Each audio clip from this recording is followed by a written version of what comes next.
How often have you seen me start a video off with it raining? The answer is too often. If you live somewhere like Arizona, you'll probably look at this and think it's lovely. Must be nice to have all that lovely fresh rain. Oh. But you imagine this almost every single day, you'd get bored with it. I can guarantee it. However, about 99% of my viewers are British, and which makes the whole start of this video completely redundant.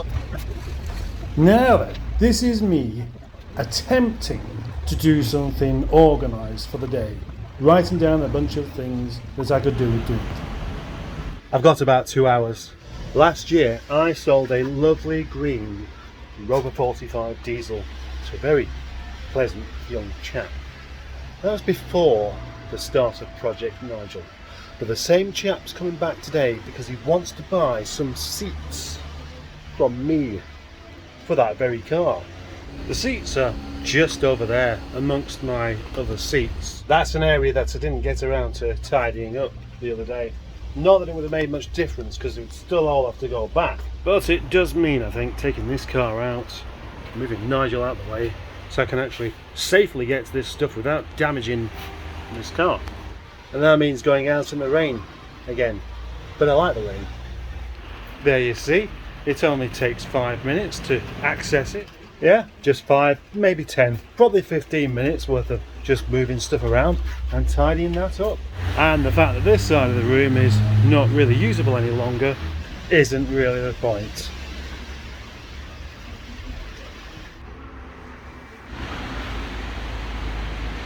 That's the solution to the rain not being it. Bring the car inside. Right, now I can continue with the job of refurbishing that headlamp. Is it refurbish or restore? Should we do a before and after again? It doesn't look too bad in this light actually. With any of this kind of thing, you've got to make it look a lot worse before you can make it a bit better. Huh? Then ask you to start recording. This is a really tough one. There's lots and lots of scraping with the 600 grit paper, and you can still see the mottled bits beyond. So all that's got to come off first.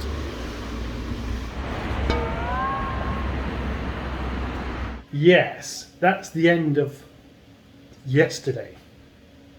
Doesn't look like anything happened, does it? But it did. Just... no, it didn't. That was yesterday's list.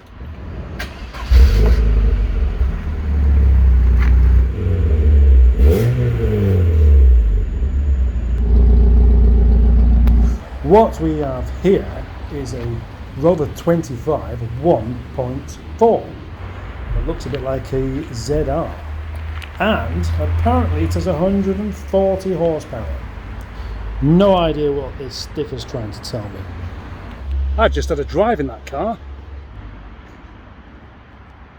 It's just a Rover 25, a normally aspirated 1.4 Rover 25, yet the owner claims it has about 140 brake horsepower. Admittedly, I was a little bit unconvinced by these facts and figures. But then I took it out for a spin, and now I am pretty sure that that number is about right. It's had quite a few tweaks under the bonnet, all of which I shall tell you about quite soon. Oh dear, that's the end of another day. And do you know what? I still haven't got any of that stuff done on my list. Yet there's other things to be added to it. Heater blower on Project Steve's gone back off again. Get around to fitting Nigel's bonnet. Obviously that's not very important. Shopping. That's a rather ominous looking cloud. Traffic jam.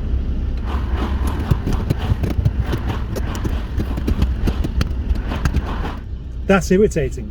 I take this kind of thing rather personally. That man in the green 75 didn't give me the nod either. That's irritating. I take that kind of thing rather personally.